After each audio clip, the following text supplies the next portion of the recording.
Flory Models Daily Vlog. Here we are on Monday the 24th of August 2015, and I trust you all had a good weekend, got plenty of modelling done, particularly here in the UK. Some of it, the weather was pretty nasty down here in the southwest. The rest of the country, you were quite nice.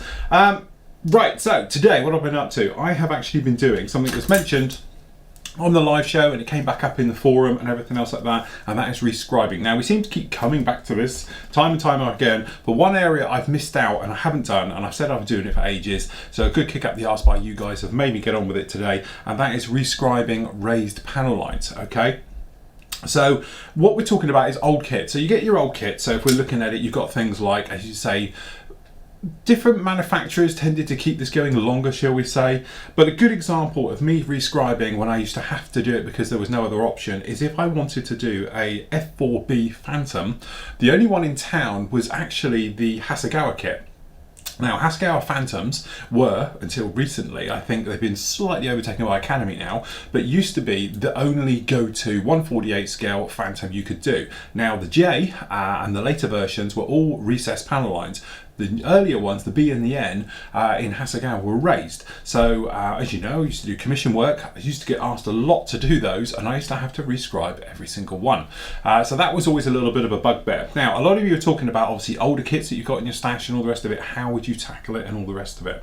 I think it's one of those things is that a lot of people get put off by rescribing purely because of the amount of work that it actually takes. Okay, it's not too bad. It's very straightforward rescribing something completely, but when you come into the thing of like, okay, it's raised panel lines, how do you actually replace them? Where do you know where to go? What happens when you sand them off? Okay, hopefully this little tutorial I've done would dispel that.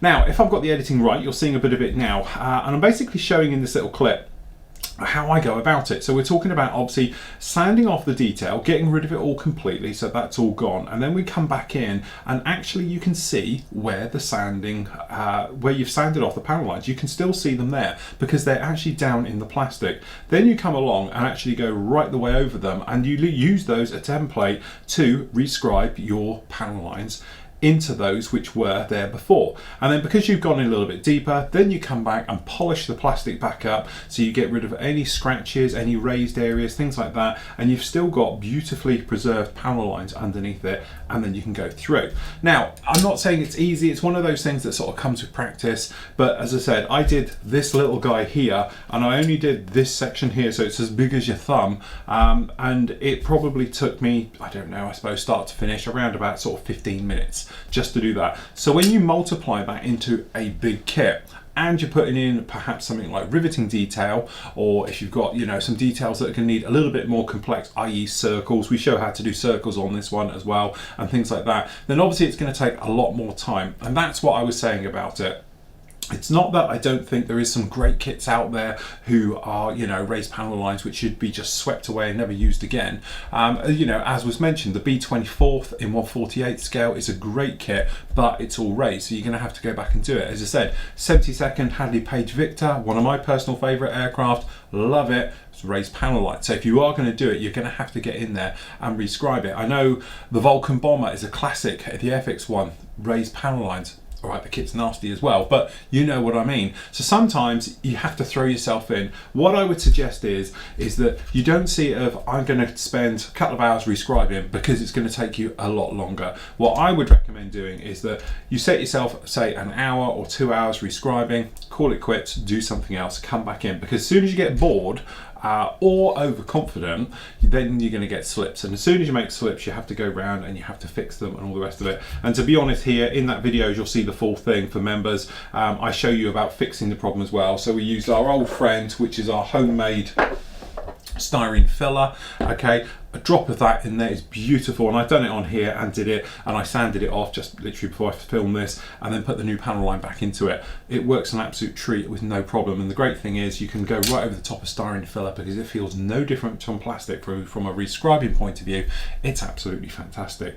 So anyway, members, you can go and watch that now. That's up in the tutorial section, which if you're looking at the screen, how do you look at it? It's up here. Okay, you can see it up there if you're watching this on the main site underneath the video sections, and you can get get it in there. Just click on rescribing. You can see Marcus doing his bit. There's a couple of links to some interesting videos as well, and then obviously there's our new one in there as well. It's 20 minutes long. It just covers the basics of exactly what you need. I talk about rescribing tools, so we talk about using needle vices, dental type tools, and then a couple of different types of scribers I've got. So I've got the UMM one, which I love, and then I've got a normal P cutter, Tamiya P cutter, and I've got the trumpeter one as well, and I show you doing just this little section, different quick ways of doing it.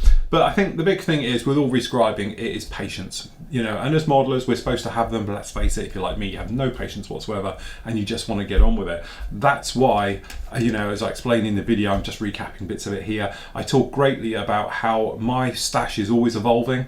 So what happens is that perhaps, like, you know, the F4 Phantom, I did have one in here, a Hasegawa one, raised panel lines, all the rest of it. As soon as the Academy one came along, I got rid of that said raised panel line one, and now in my stash I have two F4Bs from Academy. I don't know, I might go around, I've built one, I might go back and build the others later on in life, things like that, but I've replaced my older kits with my new ones. As I said, I'm not a kit collector, I do it purely for the building of the bit. I'm not so much one for looking at boxes. Everything in my stash I will build, hopefully, given time. I don't know, might run out, but certainly I'm going to give it a hell of a good go and right the way through. So as a new kit comes out, I will replace it. And to be honest, apart from a few said notable exceptions down there, which I would like to do, like a Victor in 1/72nd, somebody brings out a recessed panel line, I'll be very happy. But looking at them, I haven't got anything in my collection, apart from these old Matchbox ones, which was really a nostalgia trip, that are raised panel lines now. I'm totally out for, I've got another bit of a stash upstairs, but I'm just looking through, I can't think of anything in there that is now got raised panel lines. In fact, I'm really struggling there. I can't see anything that has them. So from my point of view, I don't have them. That's why I ended up doing this guide, because it's the only thing I had which has actually got raised panel lines and do it. So there we go. Pretty straightforward. It said, members, you can go and watch that, see the full thing about it. Just as we talk about it, I spent the last sort of hour and a half, to be honest, just before I came down to do this, updating the site. I've redone the gallery section, which amazingly, I haven't put any aircraft in the gallery for over 18 months, or models in general. So I've updated that. That's on the site now, and I've made it live so anybody can go through there. You can see all the pictures we do here, or I do here, that come off the bench for all the completed work. So that has been updated. I've updated a couple of little other bits and pieces around the site, deleted some old stuff, some, you know, new stuff and things like that. I'm going to do a little bit more each day, a couple of hours, just to get the site up to speed, add some links and things like that. Myself and the team guys, we had a bit of a online chat yesterday about things. We're all happy how everything's going and things like that. So you know, a few little changes we might make around the thing, but generally that all went very well. So what can you get today? What you can actually have as well is the Ducati 1199. That is up on the site as well. So today you've got two things. You've got the rescribing to have a look at, and also you've got part one of the beautiful Ducati 1199, which, as you can see, we have the engine together. I haven't actually done any more than you saw on Friday, because I'll be doing other things today. And then what I'm going to do tomorrow, I'm going to be down here from first thing until midday, really cracking on with this one. Very excited, taking my time, cutting open things, doing things, having a look.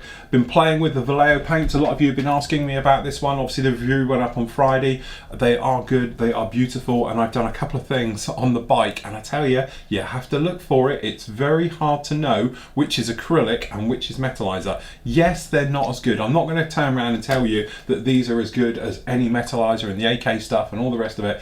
It's not. But when you're showing, and like this, I bet you can't tell what it is from that angle unless you're really on top of it and really looking down. It is almost impossible to be able to see the two. So these are really, really good. But again, make sure you put a primer coat down. We've spoken about it and we love this stuff, whatever I've done with it. Steinel Res, I think it's on my desk or wherever it is. Come on, there it is.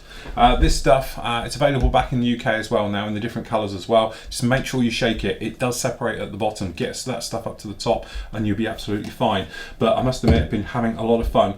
A lot of people ask me if this is available. Obviously, I can't speak for other countries. In the UK, all of my slots came from Creative Models. They're absolutely fantastic. It's always a same day service with them as well. You put an order in, they get it out the same day as long as it's not too late in the afternoon. So absolutely fantastic service from them. So if you are looking for them, you can get them, and I do believe they're the UK importer for Vallejo anyway, and they've got all the colours there and it's all in stock and all the rest of it. But I must admit, I do like them, and I'm going to have another clear out of my paint rack up here and hopefully go along, and we're going to put in there some various new colours. We're going to get the Vallejos up there. I'm going to order in and sort out some of the Model Airs as well, so we get in there and really getting myself sorted and all the bits and pieces. So going very, very well with that. So that's about it for today, everybody. Happy modelling, and we'll catch you all tomorrow.